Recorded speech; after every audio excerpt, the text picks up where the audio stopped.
여러분 안녕하십니까? 뉴스가 있는 저녁 변상욱입니다. 세계보건기구가 코로나19 사태는 역대 최악의 보건 위기라고 평했습니다. 국제통계 사이트 월드미트에 따르면 전 세계 코로나19 확진자 수는 1,663만여 명, 사망자는 65만 6천여 명에 이릅니다. 세계보건기구는 한국, 중국, 독일, 캐나다를 상대적으로 잘 대처한 국가로 꼽았습니다. 그리고 당국의 통제와 방역 수칙을 지키는 것이 코로나19와의 싸움에서 핵심이라고 강조했습니다. 뉴스가 있는 저녁 오늘 준비한 내용을 안기령 앵커가 소개합니다. 전해주시죠. 오늘의 주요 소식 정리해드립니다. 국세청이 다주택 취득자 등 부동산 거래에서 탈세 혐의가 포착된 400여 명에 대해 세무조사에 착수했습니다. 이런 가운데 국회에서는 종부세법과 소득세법 등 세제 관련 부동산 3법이 상임위를 통과했습니다. 관련 소식 잠시 뒤에 살펴보시죠. 미래통합당 의원의 40%는 다주택자라는 조사 결과가 나왔습니다. 이들 가운데 상위 10%의 부동산 총액은 1,064억 원으로 1인당 평균 106억 원에 달하는 것으로 나타났습니다. 경제정의 실천 시민연합의 조사 내용 잠시 뒤 자세하게 살펴보겠습니다. 코로나19로 국가적인 위기 상황에서 거대 여당의 구원투수가 되겠다며 더불어민주당 당대표 선거에 출마한 이낙연 의원이 잇따라 지방을 돌며 광폭 행보를 이어가고 있습니다. 오늘은 울산을 방문한 이 의원을 연결해 자세한 이야기 직접 들어보겠습니다. 윤석열 검찰총장과 갈등을 빚고 있는 추미애 법무부 장관이 조만간 검사장급 이상 고위직 인사를 단행할 것으로 보여 검찰 내부가 술렁이고 있습니다. 윤 총장과 가까운 이른바 특수통 검사들의 인사 향배에 관심이 쏠리고 있습니다. 이 내용까지 잠시 뒤 자세하게 살펴보겠습니다. 첫 소식입니다. 4급 이상의 공무원은 실거주 주택 한 채 빼고는 모두 팔아라. 경기도가 부동산 논란과 관련해 마련한 대책 가운데 하나입니다. 공직자가 이것을 지키지 않을 경우 인사상 불이익을 주는 방안도 담겨 있습니다. 또 부동산으로 얻은 불로소득을 환수하는 기본소득형 토지세도 도입한다는 계획입니다. 김학무 기자가 보도합니다.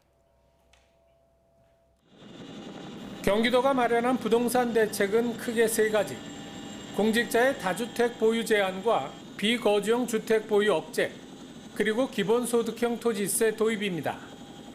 다주택 보유 제한 대상 공직자는 4급 이상 도청 소속 공무원과 시군 부단차장, 공공기관의 본부장급 이상으로 1주택 이외의 다른 주택을 연말까지 팔지 않으면 인사상 불이익을 받습니다. 내년 인사 때부터 주택 보유 현황을 승진과 전보, 재임용 등 각종 평가에 반영하고 다주택자는 관련 업무에서 배제한다는 겁니다. 경기도는 이미 최근 인사에서도 일부 다주택 고위 공무원을 승진해서 배제했다고 밝혔습니다. 현재 경기도청 4급 이상 공무원과 공공기관 임원 등 332명 가운데 2주택 이상 소유자는 모두 94명, 3주택과 4주택 소유자도 각각 16명, 9명으로 파악됐습니다. 앞서 고위공직자 부동산 백지 신탁제를 주장했던 이재명 지사는 일부 우려를 일축하고 강력한 시행 방침을 밝혔습니다. 팔라고 제가 강제한 게 아니고 인사에 반영할 때니 알아서 하시라라는 취지이기 때문에 저는 이게 저작권 침해라고 전혀 생각하지 않습니다. 말씀드렸던 것처럼 돈과 권력 중에 둘 중 하나만 가져야죠. 이와 함께 이 지사는 비주거용 주택 보유 억제를 통한 주택시장 안정화 방안 마련을 정부에 요청했습니다. 이 밖에 부동산세를 과감히 늘리고 증세분을 기본소득으로 전 국민에게 전액 환급하는 기본소득형 토지세 도입이 필요하다고 밝혔습니다. YTN 김학무입니다. 국세청이 부동산 거래와 관련해 탈세 혐의가 있는 다주택자 등 413명에 대해서 세무조사에 착수했습니다. 한 30대 직장인은 법인을 세워 갭 투자로 10여 채의 아파트와 분양권을 사들이다 덜미가 잡혔습니다. 보도에 오인석 기자입니다. 국세청이 최근 수도권과 일부 지방도시 주택시장의 과열 현상에 편승한 부동산 거래 관련 탈세 혐의를 여러 건 발견하고 세무조사에 착수했습니다. 특히 1인 법인을 설립하거나 수차례에 걸친 갭 투자로 다수의 주택과 분양권을 취득하는 과정에서 자금 출처가 불분명한 다주택 보유자 56명을 포착했습니다. 서울에서 직장을 다니는 30대 A씨는 올해 100만 원의 소규모 자본으로 지방에 1인 주주법인을 설립했습니다. A씨는 법인 명의로 서울의 고가 아파트를 사들인 뒤 이 아파트를 담보로 대출을 받아 추가로 지방 아파트와 분양권을 전세를 끼고 사들였습니다. A씨는 이런 과정을 반복해 분양권과 주택 10여 채를 사들였습니다. 전형적인 갭 투자로 국세청은 애초에 A씨가 아버지로부터 수억 원대 현금 증여를 받아 서울 아파트를 매입한 것으로 보고 있습니다. 국세청은 A씨가 종합부동산세 부담을 크게 줄이고 양도소득세도 훨씬 낮은 세율을 적용받을 수 있다는 점도 악용한 것으로 판단하고 있습니다. 이처럼 다주택 취득자 등 부동산 거래 관련 탈세 혐의자 413명이 세무조사를 받게 됐습니다. 자금 유출 혐의가 있는 법인 9곳과 고액 자산 취득 연소자, 업다운 계약 혐의자, 부동산 투자 강사 등도 세무조사 대상에 포함됐습니다. 개인 가운데는 30대가 가장 많았고 40대, 50대 순이었습니다. 지난 6월 17일 주택시장 안정을 위한 관리 방안에서 자금 조달 계획서 및 증빙 자료의 제출 대상이 확대되었습니다. 국토교통부, 지방자치단체 등 관계기관으로부터 통보되는 탈세 의심 자료 및 실거래 기획조사 자료를 전수 분석하고 탈세 혐의자는 예외 없이 조사하겠습니다. 김현준 국세청장은 다주택 취득과 보유, 임대 등 부동산 거래 전 과정에서 정당한 세금 없이 편법적으로 부를 축적하거나 이전하는 사례가 없도록 끝까지 추적해 철저히 과세하겠다고 밝혔습니다. YTN 오인석입니다. 부동산 관련 법안들이 해당 국회 상임위원회에서 속속 처리됐습니다. 국회 국토교통위원회는 미래통합당 의원들이 집단 퇴장한 가운데 오늘 상정한 주택법 개정안과 재건축 초과이익 환수법 개정안을 포함해서 부동산 관련 법안을 모두 통과시켰습니다. 기획재정위원회 역시 통합당이 법안 상정에 항의하며 퇴장한 상황에서 부동산 3법으로 불리는 종합부동산세법, 소득세법, 그리고 법인세법 개정안을 모두 가결했습니다.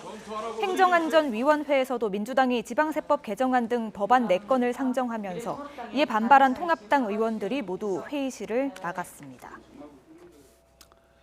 더불어민주당 소속 의원 5분의 1이 다주택자라고 경제정의 실천 시민연합이 분석했었습니다. 이번에는 미래통합당 의원들 주택 보유를 분석해서 내놨습니다. 미래통합당 의원 10명 가운데 4명이 다주택자로 드러났습니다. 국민 평균의 7배가 넘는 부동산을 보유하고 있었는데 문제는 상당수가 부동산 정책을 담당하는 상임위 소속이었습니다. 부장원 기자입니다. 미래통합당 소속 의원들의 주택 보유 현황이 공개됐습니다. 경제정의실천 시민연합이 분석한 결과 전체 의원의 40%가 다주택자였습니다. 의원 1명의 부동산 보유액은 평균 20억 8천만 원, 국민 평균의 7배에 이릅니다. 특히 상위 10명은 평균 106억 원에 달하는 부동산을 소유하고 있었습니다. 부동산 1위는 공시지가 기준 288억 9천만 원을 신고한 박덕흠 의원으로 아파트 3채를 비롯해 선착장과 상가 등 보유한 부동산이 45건에 달했습니다. 문제는 이런 의원 상당수가 부동산 관련 정책을 담당하는 국회 상임위원회에 포진해 있다는 점입니다. 다주택 의원의 24%인 10명이 기획재정위원회와 국토교통위원회 소속입니다. 이러한 소득을 손에 쥐고서 어떻게 서민들을 위한 부동산 정책을 제대로 펼 수 있겠냐. 스스로가 본인들의 불로소득을 합리화하는 데 더 연연하지 않을 것인가. 조사 결과가 발표된 뒤 국회 국토위에선 다주택 의원의 간사 선출 문제를 둘러싸고 여야가 충돌하기도 했습니다. 더불어민주당에서 통합당 간사가 되려는 이현승 의원을 겨냥해 강남 집값으로 시세 차익을 거둔 사람을 간사로 인정할 수 없다고 반대하면서 입씨름을 벌인 겁니다. 주택과 관련된 주택 공급과 관련된 여러 가지 안을 심의하고 의결하는 간사라는 중책을 맡는 것에 대해서는 대단히 부적절하다라는 생각이 듭니다. 그래서 단지 강남에서 살고 있고 주택을 가지고 있다고 해서 이 국토위원 간사직을 못 맡는다? 그거는 그 공무 담임을 제한을 하는 거고 거기에 대해서는 저는 절대 동의를 할 수 없고요. 국토위원장 중재로 이 의원을 간사로 선임하면서 갈등은 일단락되지만 다주택 의원들이 집값 안정을 위한 의정 활동을 제대로 하겠느냐는 비판은 여전합니다. 부동산 부자들을 관련 상임위에서 배제하는 규정을 마련해야 한다는 목소리도 높아지고 있습니다. YTN 부장원입니다. 네, 들으신 대로 미래통합당 소속 국회의원 10명 중 4명은 다주택자라는 조사 결과가 나왔습니다. 조사를 발표한 경제정의실천시민연합의 부동산건설개혁본부 김성달 국장을 연결해서 자세한 얘기를 더 들어보도록 하겠습니다. 김 국장님 안녕하십니까? 예, 안녕하세요. 네, 경실련에서 기자회견을 열으셨고 미래통합당 국회의원들의 부동산 재산을 분석해서 발표를 하셨습니다. 지난번에 이제 더불어민주당, 이번에 미래통합당인데 부동산 부자 중에 가장 많이 갖고 있는 국회의원들은 어떤 사람들입니까? 얼마나 가졌습니까? 네, 오늘 미래통합당에서 그 상위 10명의 부동산 재산을 저희가 조사를 했는데요. 예. 제일 부동산 재산이 많은 의원은 삼선이면서 국토위에 배정된 박덕흠 의원입니다. 예. 289억 원의 부동산 재산을 신고하셨고 이것도 신고가 기준이기 때문에 시세를 반영하면 더 오를 것으로 예상이 됩니다. 부동산 물건도 주택이 아파트 등 주택이 4채, 뭐 상가, 토지 등 총 45건을 보유하고 있고요. 이 예. 외에 100억대 부동산을 보유했다고 신고한 의원이 3명이 계신데요. 김은혜 의원, 백종원 의원, 한무경 의원이신데 이분들이 다 초선 의원이십니다. 초선. 그리고 예. 이분들도 토지나 고가 빌딩들을 보유하면서 부동산 보유액이 증가한 것을 많은 것으로 저희는 파악했습니다. 초선이라는 뜻은 국회의원이라는 직위를 이용해서 막 투기를 했다든가 뭐 그런 것은 아직은 아니라는 뜻인 거. 그런 건 그죠? 아닌데 사실은 예. 20대 국회의원의 부동산 문제가 제기됐고 이 소선 의원들은 좀 더 개혁적인 의원들, 투기 안 하는 의원들을 뽑아달라는 요구였는데 실제로 예. 들어간 의원들 대부분의 상당수가 이런 고가 부동산을 소유한 부동산 부자라니 이후에 21대에서 제도된 의정활동을 피겠냐라는 부분에서는 좀 많이 우려스럽다는 얘기를 드리고 싶습니다. 네. 여당인 더불어민주당하고 비교하면 평균으로 어떻습니까? 예, 더불어민주당도 저희가 조사를 해서 발표를 했는데 더불어민주당은 1인당 평균 부동산 가액이 9억 8천만 원입니다. 근데 예. 이번 조사 결과 미통당 의원들은 1인당 20억 8천만 원. 단순 비교해도 2배 차이가 나고요. 또 하나는 다주택자 비중도 미통당이 2배 정도 많습니다. 두 정당 모두 의원 수는 한 약 40여 명 정도가 각 당에서 다주택이신데 사실은 당내 의석수와 비교해 보면 더불어민주당은 180명 중 40여 명이니까 약 23%이고요. 미통당은 103명 중 40여 명이니까 약 40% 정도가 다주택자다 이렇게 보셔야 될 것 같습니다. 네. 글쎄 어떻게 보면 이제 보수 정당의 정치인들은 아무래도 나름대로 직업이라든가 아니면 뭐 물려받은 재산이나 이런 것들로 봐서는 다른 당보다는 보수 정당에서 좀 많이 갖고 있을 거라는 짐작은 했는데 뭐 그렇게 나오는 것 같습니다. 그런데 문제는 이 사람들이 다시 국토 개발이라든가 부동산과 관련된 중요한 상임위원회에서 의견을 결정하는 자리에 앉는다면 이게 문제가 되는 거 아니냐. 오늘 이현승 의원도 그것 때문에 좀 전에 화면에 네. 나왔습니다만 그건 어떻게 보십니까? 네, 저희는 이게 좀 이해충돌 우려가 매우 크다, 문제가 있다고 보는데요. 예. 적어도 선출직 의원이기 때문에 강제할 수는 없지만 최소한 상임위에서 부동산이나 주택 정책을 다루는 국토위나 기재위에는 부동산 부자나 다주택 의원을 배정하지 않아야 된다는 얘기를 여러 차례 저희들이 해왔거든요. 예. 근데 사실 결과적으로 보니 미래통합당에서만 다주택 의원 중에 10명이 해당 상임위에 배정이 된 것으로 나타났고 오늘은 그중에서도 가장 부동산이 많고 또 강남에서 의정활동 20대 하시면서 시세차익만 약 20억 원 가까이 올라간 것으로 저희가 보여지는 이현승 의원이 간사까지 선임되는 상황이 이제 오늘 발생한 겁니다. 네. 이렇게 하는 것이 사실 아무런 문제가 없다라고 받아들인 건 사실 국민들의 수준하고는 너무 괴리가 있는 거거든요. 과연 부동산의 불로소득을 누린 분들이 이 불로소득을 환수하는 것에 대한 법안을 열심히 하실 수 있을까? 부동산이 많은 분들이 집값을 떨어뜨려서 국민 눈높이로 낮출 수 있는데 열심히 할 수 있을까? 아닌 것 같다는 거죠. 그리고 과거에 입법 발의하신 내용들도 봐더라도 국민 눈높이에 집값을 안정화시키려는 법안들을 입법화하는 데는 그렇게 열심히 하시지 않은 것으로 저희들은 보고 있습니다. 네. 첫 소식으로 경기도에서 4급 이상 공무원들은 소유 아닌 실거주치 한 채만 남겨놓고 다 팔라.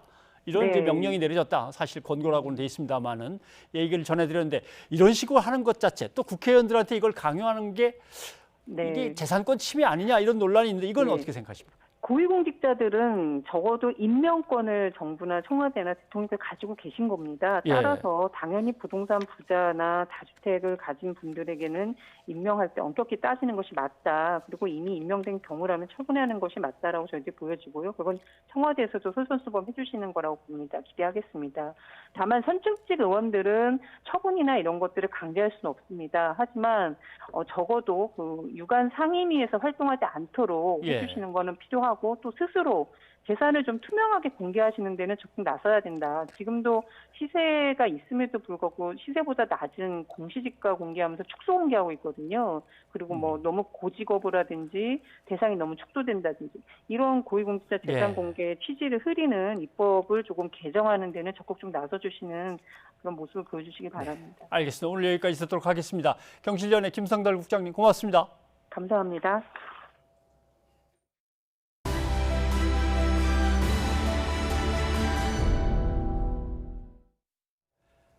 청와대가 우리나라도 다른 선진국처럼 우주 로켓 개발에 고체 연료를 사용할 수 있도록 한미 미사일 지침을 개정했다고 밝혔습니다. 우리나라의 우주 발사체 산업 발전에 큰 도움이 될 것이라고 설명했습니다. 김도원 기자입니다. 우리나라가 발사한 최초의 우주 발사체 나로호. 2차례 실패를 겪은 나로호가 다루기 까다로운 액체 연료를 썼던 건 고체 연료 사용을 금지한 한미 미사일 지침 때문이었습니다. 우주개발 주권 침해라는 지적을 받아온 이 같은 제안이 풀렸습니다. 청와대는 한미 미사일 지침 개정으로 우주 발사체에 대한 고체 연료 사용 제한이 완전히 해제됐다고 밝혔습니다. 기존의 액체 연료뿐만 아니라 고체 연료와 하이브리드형 다양한 형태의 우주 발사체를 아무런 제한 없이 자유롭게 연구 개발하고 생산 보유할 수 있습니다. 고체 연료는 액체 연료에 비해 구조가 간단하고 비용도 적게 들며 연료 주입 시간이 필요 없어 신속하게 발사할 수 있다는 장점이 있습니다. 고체 연료 로켓 허용에 따라 우주 발사체 개발 산업이 크게 발전할 것으로 청와대는 내다봤습니다. 또 자체 개발한 고체 연료 로켓으로 군사용 저궤도 정찰 위성을 여러 기 갖추면 군의 정보 정찰 능력도 비약적으로 발전할 것으로 기대했습니다. 이번 지침 개정은 문재인 대통령의 지시에 따라 청와대와 미 백악관이 직접 나서 9개월간 협상한 끝에 타결됐다고 김 차장은 말했습니다. 한미 방위비 협상과는 관련이 없으며 반대급부로 내준 것도 없다는 설명입니다. 탄도미사일 사거리 800km 제한은 여전히 유지됩니다. 청와대는 안보상 필요하다면 사거리 문제도 협의할 수 있다며 적절한 시기에 해결될 거라고 밝혔습니다. YTN 김도원입니다. 강화도에서 개성으로 건너간 탈북민 김 씨의 월북 직전 행적이 군 감시 장비에 찍힌 것으로 확인됐습니다. 합참은 몸집이 비교적 왜소한 김 씨가 배수로 내부에 낡은 철조망을 뚫고 강으로 나간 것으로 보고 있습니다. 임성호 기자입니다. 탈북민 김 씨는 지난 18일 새벽 북한과 인접한 강화도 월곤리에 택시를 타고 도착했습니다. 이후 간 만조 시간대에 맞춰 철책 및 배수로를 통해 수로로 나갔습니다. 배수로 내부에 철근으로 만든 마른 목골 장애물과 바퀴 모양의 철조망이 이중으로 있었지만 소용없었습니다. 윤형 철조망 경우에는 많이 노후화된 부분이 이번에 식별이 되었습니다. 장애물을 벌리고 나갈 수 있는 여지를 벌리고 나갔다 이거죠? 원형을 변경시켜서? 예. 합참은 김 씨의 월북 직전 행적이 군 감시 장비 영상으로도 포착됐다며 분석이 끝나는 대로 조사 결과를 공개하겠다고 밝혔습니다. 또 김 씨는 3년 전 탈북하기 전에 개성 농장원 출신이었다고 전했습니다. 여야는 한 목소리로 군의 경계 부실을 질타했습니다. 군기강 작전기강 차원에서 명확히 신상필 발표하고 전후방 각지에 있는 경계태세라든가 시스템을 보강해야 된다고 생각하는데 이런 상황에서도 국민들께 우리 국군은 철통 경계를 하고 있으니까 오늘 밤도 안녕히 주무시라는 말씀을 하실 수 있으십니까? 여야의 지적에 정경두 국방부 장관은 거듭 고개를 숙였습니다. 제가 100번 지적을 받아도 할 말이 없다고 생각이 됩니다. 모든 부분은 이 무한 책임을 국방장관이 지고 있기 때문에 제가 소상하게 나중에 설명을 드리고 필요한 부분을 보완해 나갈 수 있도록 그렇게 하겠습니다. 정 장관은 그러면서도 우리 군의 감시 장비가 잘 보강되고 장병들도 24시간 경계 임무를 수행하고 있다며 군의 경계 작전 태세는 절대 취약하지 않다고 거듭 강조했습니다. YTN 임성호입니다. 박지원 국가정보원장 후보자의 청문 보고서가 결국 더불어민주당 단독으로 채택됐습니다. 하지만 박 후보자를 둘러싼 30억 달러 비밀 합의서 의혹은 갈수록 진실 공방으로 치닫고 있습니다. 미래통합당 주호영 원내대표는 전직 고위공직자의 제보라며 자신감을 보였지만 박 후보자는 날조된 것이라며 법적 조치를 검토하겠다고 밝혔습니다. 최아영 기자입니다. 제보인가 날조인가? 박지원 국정원장 후보자 인사청문회 첫날 제기된 이른바 30억 달러 비밀 합의서 의혹이 청문회가 끝난 뒤에도 논란입니다. 미래통합당 주호영 원내대표는 청문회에서 지난 2000년 남북 정상회담 성사 과정에서 북한에 3년 동안 30억 달러를 지원하는 이면 합의서가 작성됐고 합의서에 서명한 사람이 당시 특사였던 박 후보자라고 주장했습니다. 조작된 것 같습니까? 조작된 겁니까? 조작됐다고 봅니다. 그렇습니까? 왜냐하면은 제 서명 날인이 맞아요. 예. 원본을 한번 가져오면은 제가 하겠습니다만은. 서명 날인 조작됐다는 박 후보자 주장에 주 원내대표는 합의서 사본 출처는 전직 고위 공무원이라고 밝혔습니다. 믿을 수밖에 없는 전직 고위 공무원 출신이 그것을 저희들 사무실에 가지고 와서 이런 일이 있었는데 청문회 때 이것을 문제 삼아달라. 그러면서 서류가 진짜라면 평양에 한부가 있고 우리나라의 한부가 극비 문서로 보관돼 있지 않겠냐고 주장했습니다. 이에 박 후보자는 곧바로 반박했습니다. 대북 특사단에 문의했더니 전혀 기억이 없고 사실이 아니라는 확인을 받았다며 제보한 전직 고위 공무원의 실명을 밝혀야 한다는 겁니다. 이어 면책 특권에 숨지 말고 공식화하라고 말한 것처럼 위법성을 검토해 법적 책임을 묻겠다고 예고했습니다. 논란 속에 박지원 국가정보원장 후보자의 청문 보고서는 더불어민주당 단독으로 채택됐습니다. 여전히 미래통합당은 합의서 진위 여부를 파악해야 한다는 입장이어서 이와 관련한 공방은 당분간 계속될 전망입니다. YTN 최아영입니다. 고 박원순 전 서울시장을 성추행 혐의로 고소했던 피해자 측이 국가인권위원회에 직권조사를 촉구하는 요청서를 제출했습니다. 인권위는 구체적인 조사 방식에 대해 논의에 들어갔고 서울시는 협조하겠다는 뜻을 밝혔습니다. 박희재 기자입니다. 비가 추적추적 내리는 서울시청 앞. 정의와 여성을 상징하는 의미를 담아 보랏빛 우산을 들고 모인 시민들이 피해자와 연대하겠다고 쓴 플래카드를 들고 걸어갑니다. 당신이 안전한 일상으로 돌아올 그날까지 분노하고 목소리 내며 함께 싸우겠습니다. 고 박원순 전 서울시장을 성추행 혐의로 고소했던 피해자 지원단체가 개최한 행진 시위입니다. 피해자를 지원하는 단체 등 50명이 넘는 시민들이 각자 손에 결의문을 들고 서울시청에서 출발해 일렬로 행진하고 있습니다. 인권위원회 앞에 도착한 단체들은 인권위에 직권조사를 촉구하는 요청서를 제출했습니다. 직권조사는 피해자에 대해 인권이 침해된 근거가 있을 때 위원회가 직권으로 조사에 착수하는 방식으로 진정을 제기했을 때 피해자가 주장하는 내용을 중심으로 조사하는 방식보다 폭넓은 조사가 가능합니다. 직권조사의 경우에는 피해자가 주장하는 범위를 넘어서는 부분에 대해서도 적극적으로 개선해야 할 문제에 대해서는 조사하고 제도 개선을 공고할 수 있기 때문에 직권조사 요청서에는 고 박 전 시장의 강제추행 사실과 주변 관계자들이 방조한 의혹을 규명할 것과 피해자를 위해 마련돼 있었던 구제 절차가 작동하지 않은 이유, 그리고 서울시 관계자들이 성차별적인 비서직 채용과 업무를 강요한 의혹 등을 밝혀 관련 제도를 개선해달라는 내용이 포함됐습니다. 이에 대해 서울시는 인권위 조사가 이뤄질 경우 적극적으로 협조하겠다는 기존 입장 그대로라고 밝혔습니다. 피해자가 국가인권위원회 진정을 통해 조사를 의뢰할 경우 적극 협조하겠습니다. 요청서를 접수한 인권위는 관련 사건으로 위원회를 먼저 구성한 뒤 직권조사를 진행할지 다른 방법으로 조사할지를 논의한다는 방침입니다. YTN 박희재입니다. 법무부 산하 법무검찰개혁위원회가 검찰총장 권한을 대폭 축소하라는 권고안을 내놓자 검찰 안팎에선 반발이 커지고 있습니다. 총장의 권한 축소에만 집중해 정작 검찰의 정치적인 독립을 훼손할 수 있다는 반론도 나오면서 국회 논의 과정에서도 진통이 클 것으로 보입니다. 이종원 기자입니다. 법무검찰개혁위원회 권고안의 핵심은 검찰총장의 수사지휘권 폐지와 검찰 인사권 배제로 요약됩니다.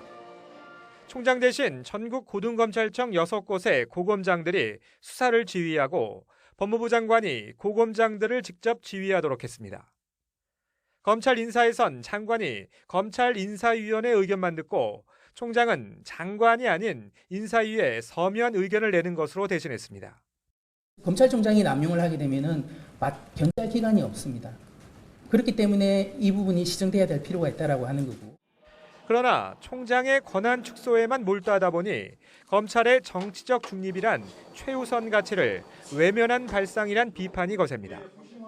차기 총장 후보군인데다 총장과 달리 임기도 보장되지 않는 고검장들이 인사재청권자인 장관의 뜻을 거스를 수 있겠냐는 겁니다. 총장의 인사권 배제 역시 정무직 장관과의 상호 균형과 견제를 통해 보호해야 할 검찰권의 독립을 훼손할 수 있는 요인이라는 의견이 많습니다. 검찰총장 임기를 보장하고 검찰의 정치적 중립이라는 이런 법률적 취지와 이 부분이 어떻게 상충되는 부분은 없는지에 대한 면밀한 검토가 필요할 것 같아요. 물론 개혁위의 권고안은 강제력 없는 권고일 뿐인데다 검찰청법 개정 절차를 밟아야 실현될 수 있습니다. 그런데도 검찰 안팎에서 민감한 목소리가 나오는 건 대검찰청과 힘겨루기를 계속해온 법무부의 불편한 시각이 권고안에 담긴 것으로 보기 때문입니다. 장관의 말을 겸허히 들으면 좋게 지나갈 일을 세상 지휘랍시고 해가지고 일을 더 꼬이게 만들었어요. 법무부 내부에서조차 개혁위가 장관 입맛에 맞는 말만 한다는 비아냥도 나오는 상황인데 법무부는 일단 총장 권한 분산엔 동의한다며 권고안 등을 참고해 심층적 검토를 하겠다는 공식 반응을 내놨습니다. 법무부가 권고를 받아들여 검찰청법 개정에 나설 경우 거대 여당의 의석수를 고려하면 물리적으로 불가능하진 않습니다. 그러나 검찰의 정치적 독립을 훼손할 수 있다는 견해가 만만치 않은 상황이라 권고안대로 밀어붙이기엔 부담이 클 수밖에 없다는 관측이 나오고 있습니다. YTN 이종원입니다. 검찰 고위 간부 인사를 논의하는 검찰인사위원회가 모레 열립니다. 검찰 정기 인사도 곧이어 단행될 전망입니다. 이른바 윤석열 사단을 해체했던 지난 1월 추미애 장관의 첫 번째 인사에 이어 또다시 대규모 물갈이 인사가 이루어질 것으로 보입니다. 홍성욱 기자입니다. 검찰 고위 인사의 보직과 전보 등을 논의하는 검찰인사위원회가 모레 오전 10시 정부 과천청사에서 열립니다. 통상 검찰 인사위 개최 직후 검찰 인사가 발표된 만큼 검사장급 이상은 이르면 당일 오후, 차장, 부장검사 등 중간 간부는 다음 달 초쯤 인사가 단행될 것으로 보입니다. 현재 검사장급 이상 공석은 모두 11자리입니다. 서울과 부산 고검장을 비롯해 서울, 부산, 대구, 광주, 대전 고검 차장, 서울 남부지검장과 인천지검장, 대검 인권부장, 법무연수원 기획부장 자리가 비어 있습니다. 검사장직 축소 방침에 따라 지난 인사에서도 공석으로 둔 일부 자리를 제외하면 최소 8명, 많게는 11명까지 큰 폭으로 검사장급 승진 인사가 이뤄질 전망입니다. 형사공판부 출신을 우대하는 법무부 기조에 따라 이번 인사에서도 이른바 특수통 대신 형사공판부 출신들이 중용될 것이란 관측도 나옵니다. 특히 지난 1월 추미애 장관 취임 뒤 첫 인사에 이어 이번에도 윤석열 검찰총장 측근들의 거취가 관심입니다. 윤석열 사단으로 분류되는 검사장급 인사 중 처음으로 조상준 서울고검 차장검사가 사표를 제출한 가운데 대검찰청의 차장, 부장검사들까지 대거 물갈이될 거란 관측도 나옵니다. 추 장관은 이번에도 검찰 인사에 윤 총장 의견은 반영하지 않을 것으로 보입니다. 제가 위반한 것이 아니고요. 검찰총장이 저의 명을 거역한 것입니다. 그 전날도 의견을 내라고 한 바가 있고요. 모든 일정을 취소한 채로 무려 6시간을 기다렸습니다. 주요 사안마다 윤 총장과 대척점에서 온 이성윤 서울중앙지검장의 거취도 관심입니다. 일선 검찰청 가운데 가장 핵심 조직의 수장을 맡은 만큼 유임되거나 서울 고검장으로 승진해 윤 총장 견제 역할을 맡을 가능성도 제기됩니다. 다만 검언 유착 의혹 사건 수사와 KBS 녹취록 오보 파문, 고 박원순 서울시장 피해자 면담 거절 논란 등이 거취의 변수가 될 수 있습니다. 수사지휘권 파문을 겪으면서 추미애 장관과 윤석열 총장의 관계가 사실상 최악으로 치닫고 있는 가운데 이번 검찰 인사를 놓고 파열음이 예상돼 검찰 안팎에 긴장감이 고조되고 있습니다. YTN 홍성욱입니다.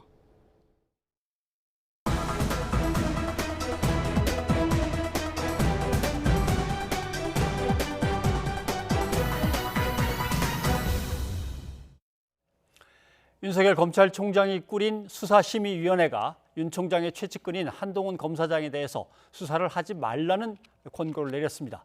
그랬더니 이번에는 법무부 산하의 검찰개혁위원회가 검찰총장의 권한을 크게 줄이는 또 권고안을 내놨습니다. 검찰 얘기를 해봐야겠습니다. 양지열 변호사 나와 있습니다. 어서 오십시오. 안녕하세요.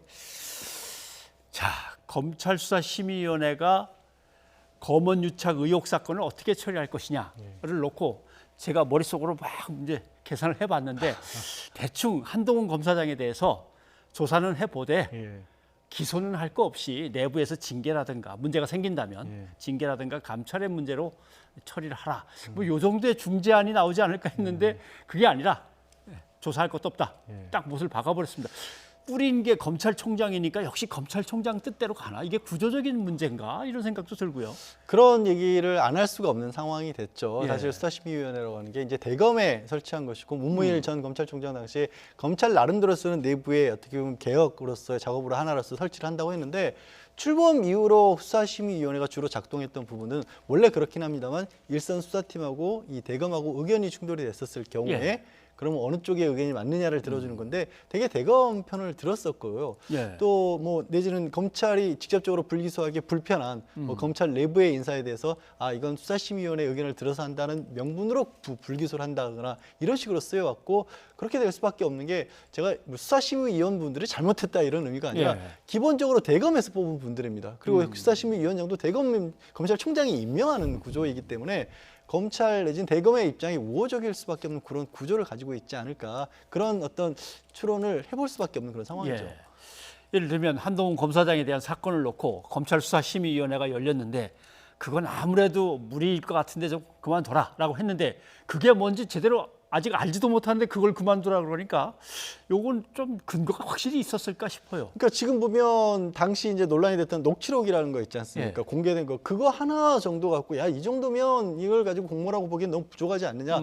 그러나 입장은 뭐냐면 이런 정도의 얘기도 나눴기 때문에 이후에 어떤 일을 발표했는지를 한번 수사를 해보겠다라는 거 있지 않습니까? 예. 그걸 이제 검찰 중앙지검 수사팀에서 강조를 한 것이고 한동훈 검사장도 본인이 직접 출석을 해서 1차 소환 조사를 했지만 현재로서는 이 포렌식 그러니까 휴대전화 내역 같은 것들을 안 보여준 상황이었거든요. 예. 그러니까 뭐가 있는지 없는지 우리 흔히 말로 결백하면 명명백백하게 밝혀달라고 하면 될 것을 아예 수사 자체를 막아버려야 될 필요성은 뭘까? 수사를 받는 것만으로 그러면 한 검사장에 대해서 굉장히 커다란 불이익이 간다는 얘기일까? 예. 그런 물음표들이 잇따라 나오는 거죠. 그럼 이제 다른 나라 예에서도 좀 그런 게 있었습니다만 검찰 수사를 심의하는 위원회가 만약에 있다면 억울한 사람이 있는데 검찰이 수사를 갖다 명명백백하게 해서 억울함을 풀어줘야 되는데 대충 접고 말 때 수사를 좀 확실히 해주십시오. 이렇게 이제 검찰을 당겨오는 역할을 할 줄로 알았는데 검찰과 관계 있는 대기업 그룹, 검찰 내부의 고위 인사 이 사람들의 문제를 딱 닫아버리는 역할을 해버리니까 검찰수사심의위원회는 그럼 누구를 위해서 힘센 사람을 위해서 역시 존재하나 이런 이제 그 의혹이 국민들 사이에서는 있는 거죠. 지금 말씀하신 제도에 가까운 게 이제 영미권계에서는 대배심 제로 그래서 예. 이제 법원에 종속해 있어서 이거를 기소를 할 것인지 말지를 결정하는 것이거든요. 그럴 경우에 글자 그대로 민간 배심원들이 철저하게 외부에서 그냥 추첨해서 들어오는데 이 검찰수사심의위원회는 말씀드린 것 같이 수사심의위원들을 추첨한다고 하지만 이미 후보군들이 검찰 대검에서 만들어져 있는 상황에 예. 그분들 중에서 이렇게 뽑는 거거든요. 구조적으로도 문제가 있고 또 만들 때는 좋은 취지였다라고 저는 믿고 싶습니다만은 너무 많은 부분을 들여다볼 수 있게 됐어요. 수사를 개시할 것인지 뭐 압수수색을 할 것인지 수사가 잘 됐는지 기소를 할 것인지 불구속을 할 것인지 구속을 할 것인지 그렇게 범위를 넓혀놓다 보니까 오히려 더 안 좋은 쪽으로 흘러버린 게 아닌가 싶습니다.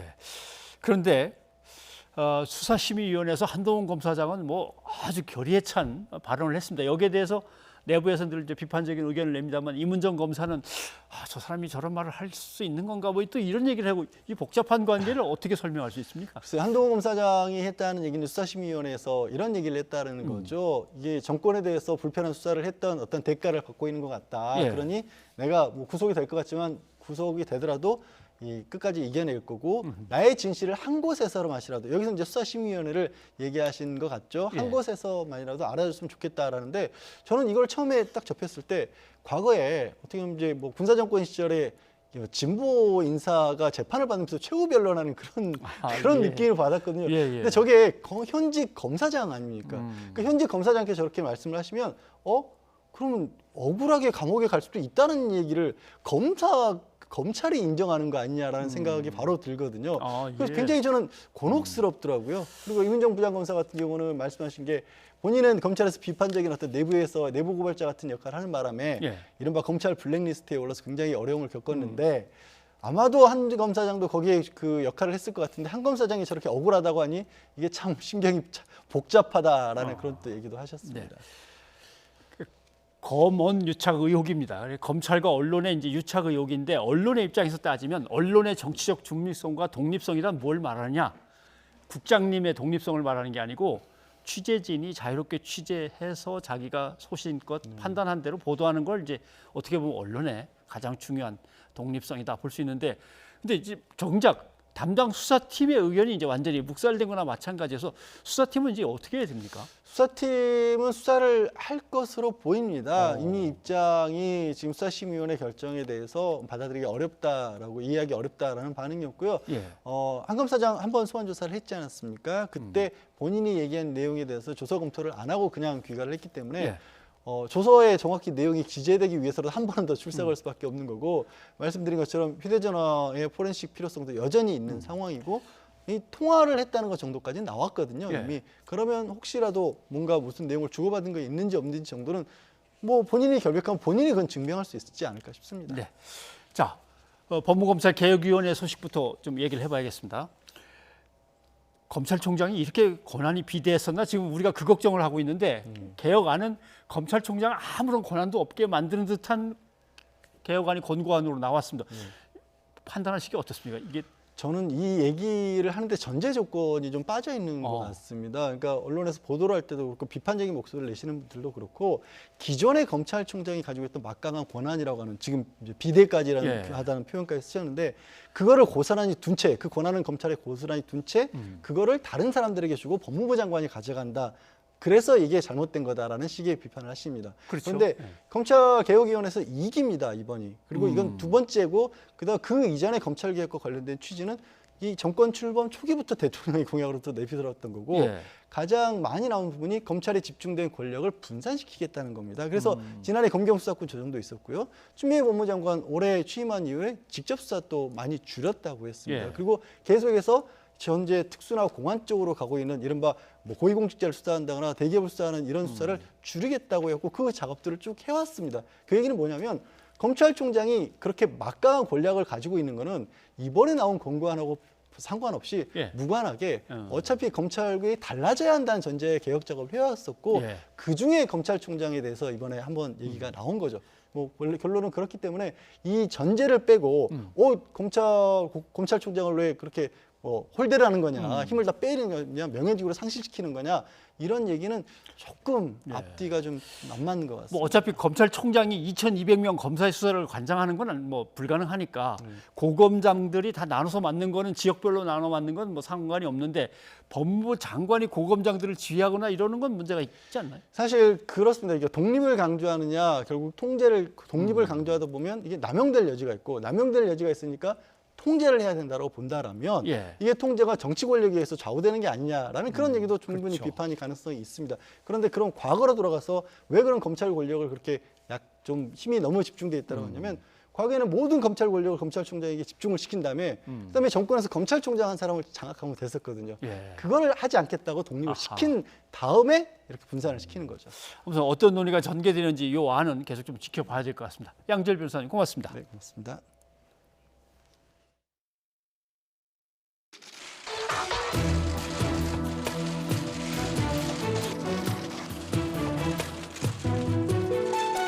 사이다 총리라고 여당에서는 표현하는지 모르겠습니다.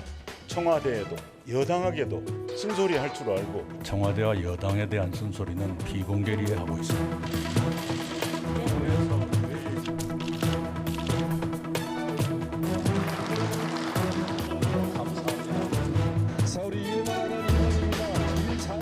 막중한 책임을 온몸으로 느낍니다.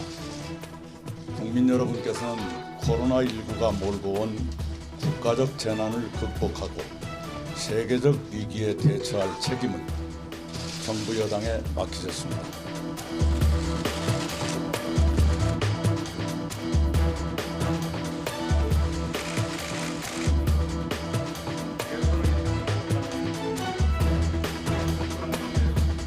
국가가 위기에 처했을 때 너는 어디에서 무엇을 했느냐는 훗날의 질문에 제가 대답할 수 있어야 한다고 판단했습니다.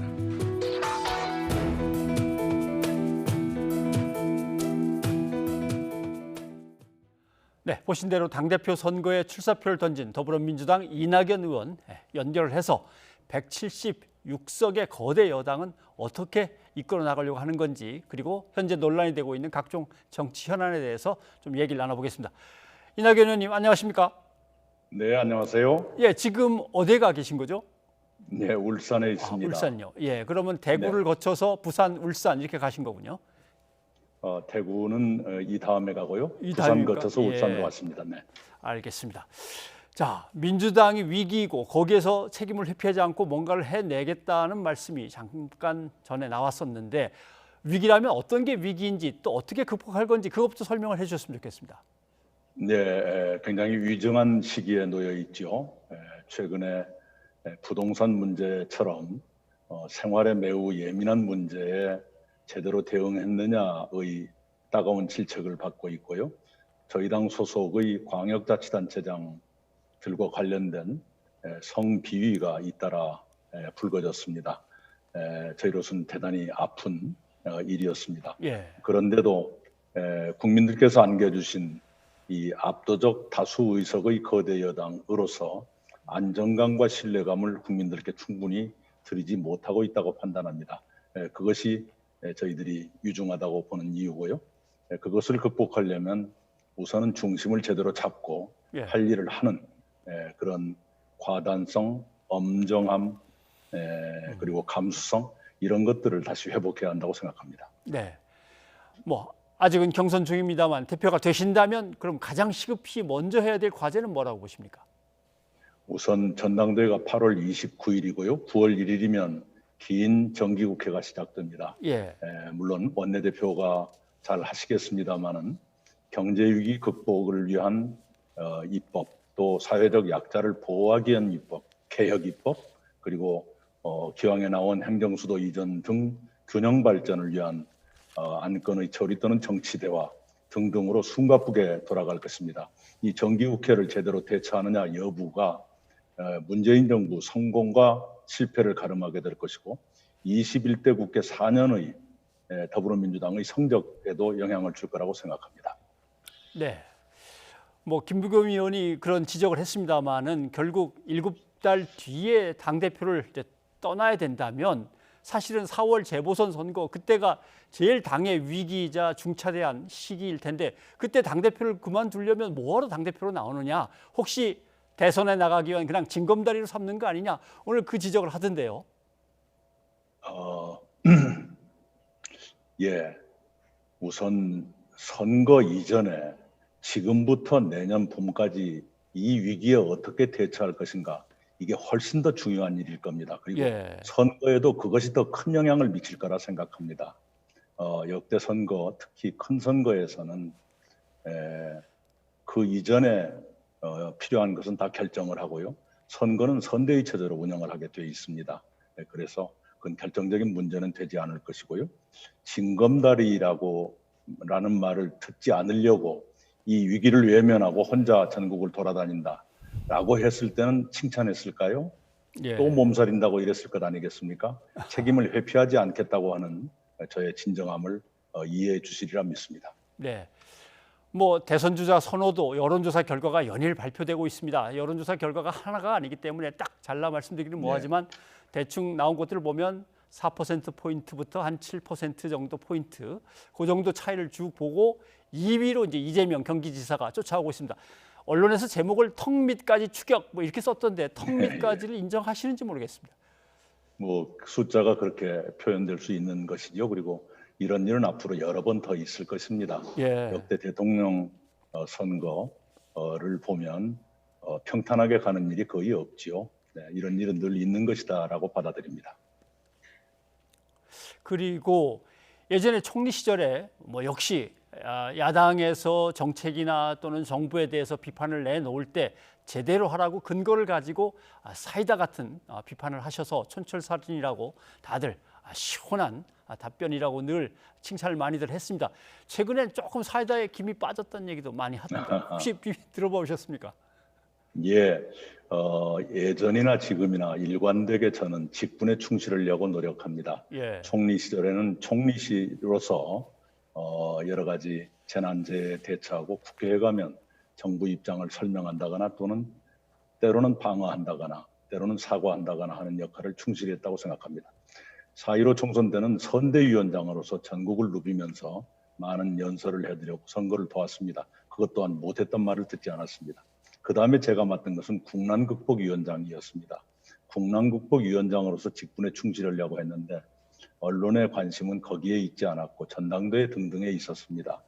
제가 만약 그런 전당대회 등등의 문제에 하나하나 대답을 해드렸더라면 조기 과열의 주범이라고 몰렸을 것입니다. 그래서 제가 직분에 충실하기 위해서 극도로 말을 아껴 썼다. 그런 기간이 있었다는 말씀을 드리고요. 지금은 이제 후보가 돼서 조금은 자유로워졌고 만약에 대표가 된다면 대표로서 할 일, 할 말은 또 분명하게 할 것입니다. 제가 무슨 일을 하면서 분명치 않아서 문제가 아니라 너무 분명해서 오히려 문제가 됐던 일이 더 많았습니다. 네. 지금 드린 질문은 국민 입장에서 이제 주로 언론을 통해서 접하게 되는 이제 의원님의 이미지에 대해서 말씀드렸고 지금 말씀하신 대로 함께 일하는 사람들에 대해서는 대단히 엄하고 꼼꼼하게 지적하신다고 얘기들을 많이 듣습니다. 리더십에서 어떤 가치를 가장 중요하게 생각을 하십니까? 뭐 하나만 고르라면 좀 이상합니다만 저는 국민의 신뢰가 가장 중요하다고 생각합니다. 그래서 일을 할 때는 확실하게 해야 되는 것이고요. 그리고 이제 함께 공감하거나 또는 즐기거나 할 때는 한없이 유쾌하고 유머러스하게 지냅니다. 그것은 저하고 시간을 같이 보내보신 분들은 다 아실 겁니다. 다만 일에 대해서는 저 자신이 지독할 정도로 집중하고 제 참모들도 집중해 주기를 저는 기대하는 편입니다. 네. 뭐 좀 어려운 질문입니다만 경쟁 후보들에 대한 평가도 좀 부탁을 드리겠습니다. 기왕이면 부정적인 얘기를 많이 해주시면 좋겠는데 뭐 칭찬해 주셔도 좋고 김부겸 의원 또 새로운 박주민 후보 어떻습니까? 네, 김부겸 후보는 대단히 유연하고 포용력이 있는 분이시죠. 우리 당의 큰 자산이고 국가적으로도 인재입니다. 우리 박주민 후보는 굉장히 일관되고 그 집요한 의지를 가지신 분 같아요. 그 점에서 저는 좋아합니다. 역시 박주민 후보 또한 당이 소중히 여겨야 될 인재라고 생각을 합니다. 네, 알겠습니다.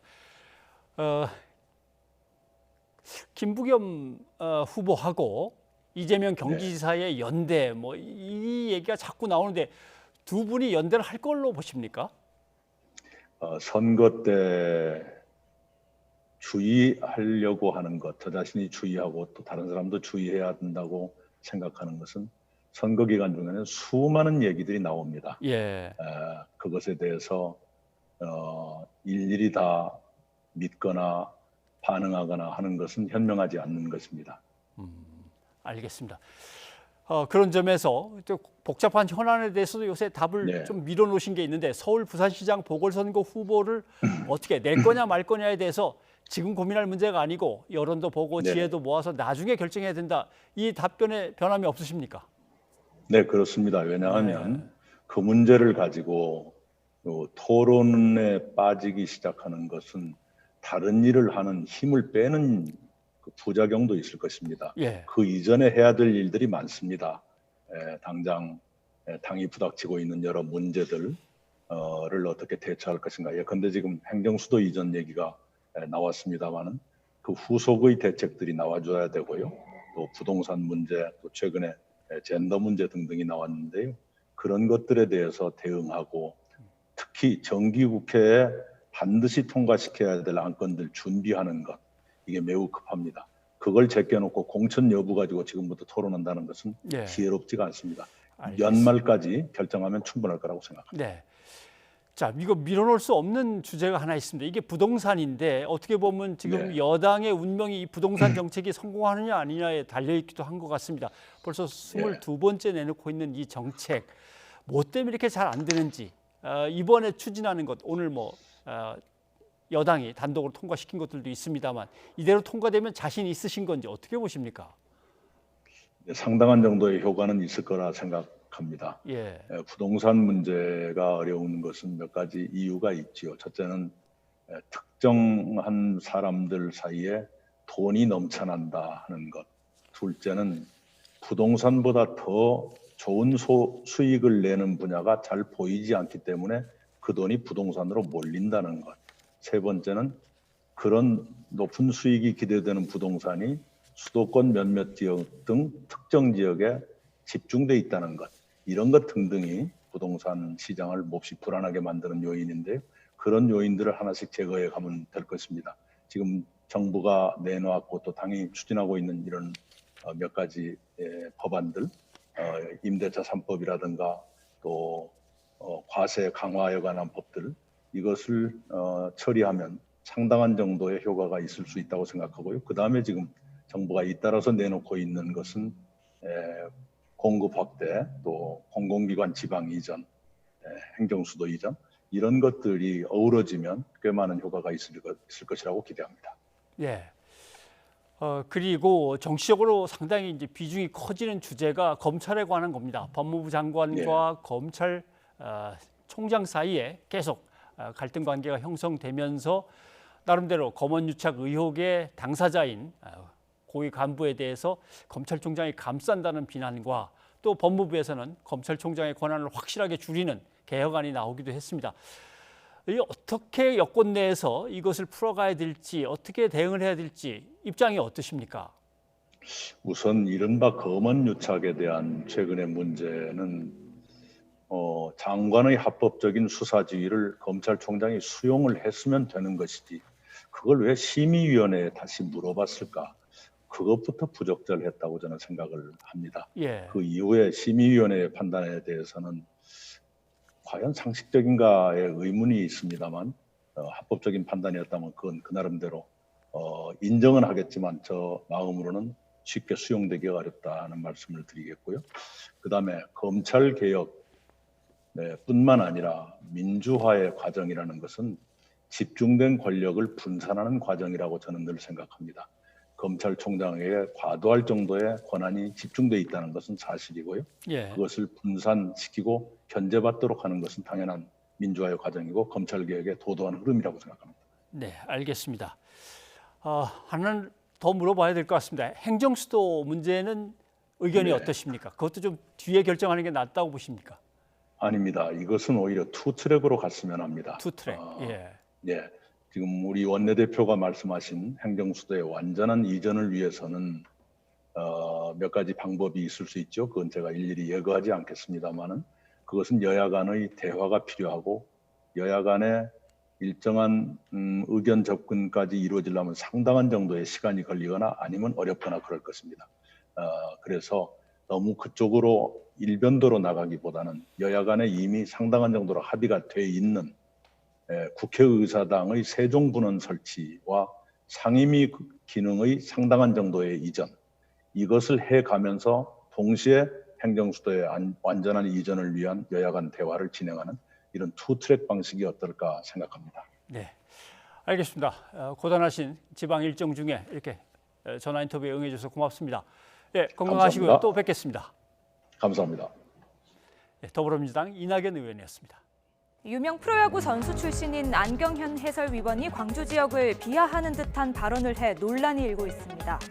안 위원은 SBS 스포츠의 유튜브 채널에서 기아 타이거즈 진가병 코치와 통화한 이후 기아의 연고지 광주에 가기 위해 가방에 여권이 있다고 말했는데요. 직접 들어보시죠. 나는 광주 못 간다, 야. 개인적으로. 가방에 항상 여권 있다. 광주 가려고. 광주에 가려면 여권이 필요하다는 이 표현. 극우 성향의 온라인 커뮤니티 일베 등에서 광주 지역을 외국으로 지칭하며 비하할 때 사용되는 것으로 알려졌습니다.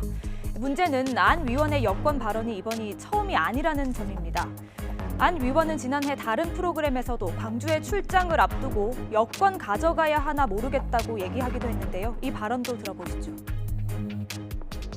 오늘의 두 번째 패널분은 5년 만에 광주 출장에 지금 가슴이 부풀어 계신 안경현 해설위원 나와주셨습니다. 안녕하십니까? 안녕하세요. 네. 여권 가져가야 되나 모르겠어요. 너무 오래 말씀해 주시죠.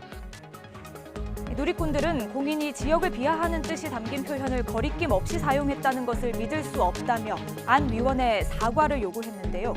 논란이 일자 SBS 스포츠 측은 기아 타이거즈의 광주 경기 해설이 다른 해설자에게 주로 배정돼 서운했던 심경을 에둘러 표현한 것이라며 지역 비하 의도는 없었다고 해명했습니다.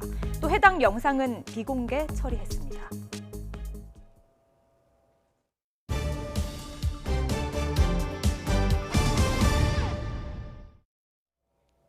올해 장마가 8월 상순까지 이어지면서 역대급 늦장마가 될 가능성이 커졌습니다. 특히 중부지방에서는 게릴라 폭우가 자주 쏟아질 것으로 보입니다. 대비를 철저히 해야겠습니다. 정혜인 기자입니다. 무더위와 열대야가 기승을 부릴 7월 말. 하지만 올해 상황은 예년과 다르고 기상청의 장기 예측과도 어긋났습니다. 7월 말 더위 대신 국지성 호우가 내리는 장마가 여전히 이어지고 있는 겁니다. 무더위를 몰고 오는 북태평양 고기압이 아직 일본 부근에 머물고 있기 때문입니다. 우리나라 상층에 찬 공기가 강하게 버티면서 고기압의 확장을 막아 장마가 길어진 겁니다. 상층 한기와 북태평양 고기압의 가장자리에서 정체전선이 형성되고 비구름이 강하게 발달하면서 기록적인 호우가 자주 내리고 있습니다. 장마는 이례적으로 길어질 가능성이 큽니다. 장마전선이 서서히 북상하면서 제주도 장마는 오늘, 남부는 모레쯤 끝날 것으로 보입니다. 하지만 장마전선이 당분간 북한과 중부지방 사이를 오갈 것으로 보여 중부 장마는 8월 상순까지 이어지겠습니다. 중부지방은 이번 주말에 큰 비가 내리겠고 다음 주 초반까지 장마가 이어지다가 서서히 끝날 것으로 예상이 되나 이후에도 국지적으로 강한 비가 내리는 날이 있겠습니다. 역대 가장 늦게 끝난 장마는 1987년의 8월 10일, 이어 2013년 8월 4일, 1991년 8월 2일 순입니다. 중부지방 장마가 8월 3일쯤 끝날 것이라고 보는 기상청 예보대로라면 올해가 역대 2위, 3위의 늦장마로 기록되는 셈입니다. 특히 장마가 끝난 이후에도 중부지방은 대기가 불안정해 돌발적인 게릴라 호우가 자주 쏟아질 것으로 우려돼 철저한 경계가 필요합니다. YTN 정혜윤입니다. 생후 2개월 된 쌍둥이 신생아가 선천성 결핵 진단을 받았습니다. 출생 전 어머니에게서 감염된 것으로 추정되는데요. 방역당국은 국내에서 쌍둥이 신생아가 진단받은 것은 처음이라고 보고 있습니다. 김정회 기자입니다. 2개월 전 쌍둥이를 낳은 A씨는 갑자기 고열 증세가 와 병원을 찾았다가 결핵성 뇌막염과 폐결핵 진단을 받았습니다. 조기 출생 후 다른 병원 신생아 중환자실에 입원해 있던 A씨의 아기들은 다음 날 혹시나 싶어 실시한 검사에서 역시 결핵 진단을 받았습니다. 방역당국은 선천성 결핵 사례로 봤습니다. 선천성 결핵은 엄마의 태내에서 또는 분만 중에 아기에게 결핵이 옮겨간 질환입니다. 산모가 임신부가 결핵으로 진단을 받았고 또 거기서 태어난 쌍둥이 아이들이 중환자실이나 인큐베이터에 있으면서 지냈기 때문에 엄마로부터의 노출보다는 선천성으로 전파됐을 가능성을 전문가들이 좀 더 무게를 두고 엄마와 쌍둥이들의 결핵균 종류도 같았습니다. 결핵은 기본 산전 검사에 포함되어 있지 않습니다. A씨는 고열로 병원에 가기 전까지 특이한 증상도 없었고 분만 전 엑스레이 검사에서도 의심소견이 나오지 않아 감염 사실을 몰랐습니다. 선천성 결핵은 세계적으로 350여 건만 보고될 정도로 드문데 국내에서 발생 사례가 없진 않습니다. 선천성 감염이 드물지만 있다고는 보고가 돼 있어요. 그냥 엄마가 조산하고 나서 신경결핵 걸려가지고 또 애가 이제 폐결핵으로 진단됐던 사례가 저희도 한번 경험이 있어요. 다만 쌍둥이의 선천성 결핵은 국내 첫 번째 사례로 방역당국은 추정하고 있습니다. 엄마와 아기들은 현재 격리 치료를 받고 있는데 증상이 호전된 상태입니다. 당국은 쌍둥이들이 거쳐간 전남대병원과 기독병원 신생아 중환자실에 입원한 신생아와 의료진 등에 대해 조사를 강화하고 있습니다. YTN 김정희입니다. 위안부 소녀상에 사죄하는 한 남성을 표현한 조형물이 한일 간의 또 다른 논란을 부르고 있습니다. 아베 총리를 연상시키는 이 조형물에 대해 일본 정부는 공개적으로 불쾌감을 드러냈습니다. 도쿄 이경아 특파원이 보도합니다. 위안부 소녀상 앞에 꿇어앉은 남성. 강원도의 한 식물원에 세워진 영원한 속죄라는 제목의 조형물입니다. 식물원 측은 일본이 역사의 잘못을 진심으로 반성하기를 바라는 마음으로 만든 것이라며 아베 총리를 특정한 것은 아니라고 설명했습니다. 이 조형물이 공개되자 일본 정부는 강한 어조로 불쾌감을 드러냈습니다. そのようなことは国際儀礼上許されないと思います。仮に報道が事実であるとすれば日韓関係に決定的な影響を与えることになる。 일본 여당 내에서도 한일 양국에 득될 것 없는 일이란 목소리가 나오는 가운데 인터넷에는 한국을 비난하는 여론이 확산하고 있습니다. 이 조형물을 둘러싸고 한국 내에서도 찬반이 엇갈리고 있다고 일본 언론들은 전했습니다. 식물원 측은 이에 대해 지나친 반응이라는 입장입니다. 식물원 개인이 하는 식물원에 조형물 하나 해놨다고 그래서 그 안마당에 하나 해놨다고 해서 그걸 가지고 이래저래라 하는 그러면 또 그들 더 우습게 되는 거예요, 그건. 이 조형물이 큰 논란을 부르자 식물원 측은 당초 예정했던 제막식을 취소했습니다. 외교부는 민간 차원의 행사라며 구체적인 언급은 자제하면서도 국가 지도자에 대한 예의는 지킬 필요가 있다는 입장입니다. 국제사회에서 그 국제 예양이라는 것이 있습니다. 어느 나라건 간에 외국 지도급 인사에 대해서 그러한 국제 예양을 고려하는 것을 필요하다고 생각하고 있는 것 같습니다. 다음 달 4일부터는 강제동원 배상 책임이 있는 일본 기업의 국내 자산을 현금화하기 위한 후속 절차가 가능해집니다. 한일 양국은 현금화 전에 이 문제를 풀어야 한다는 점에 대해서는 같은 인식이지만 좀처럼 입장 차이를 좁히지 못하고 있습니다. 이런 상황 속에 나타난 뜻밖의 악재로 양국 외교당국의 부담은 한층 커질 것으로 보입니다. 도쿄에서 YTN 이경아입니다. 시청취자 여러분의 의견 소개해드립니다. 네, 역시 부동산 집값 잡는 문제에 대해서 의견들이 많이 들어왔습니다. 유튜브를 통해서 박현준 님이 주셨는데 고위 공직자들의 다주택 소유는 불균형의 표본입니다. 주택 하나만 소유해야 합니다. 해주셨습니다. 예, 그리고 유튜브에서 비탈반님, 자본주의 국가에서 개인의 재산을 문제 삼는 자체가 공산주의식 발상이라 생각합니다. 하셨습니다. 네. 9330님은 아무리 대책을 내놔도 다주택자와 투기꾼이 있는 한 실패만 되풀이할 뿐입니다. 하셨고요. 네, 그리고 2750님, 20년째 무허가 주택에 사는데 의원들은 집이 너무 많네요. 정책으로 해결해 주세요. 하셨습니다. 네. 예, 여기까지 여러분의 의견 소개해드렸고요. 오늘은 좋아서 하는 밴드의 예쁜 섬 들려드리고 마치겠습니다. 현재 전국적으로 흐린 가운데 대부분 비가 내리고 있습니다. 특히 밤부터는 충청과 전북 지역에 많은 비가 쏟아질 것으로 보입니다. 양도 양이지만 집중되는 강도가 만만치 않다고 하니까요. 피해 없도록 주의하셔야겠습니다. 네, 저희는 내일 다시 찾아뵙겠습니다. 여러분 고맙습니다.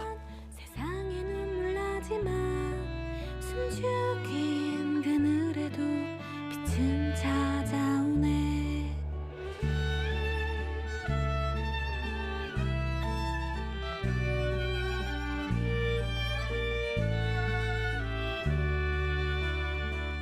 하얀 눈송이가 내려와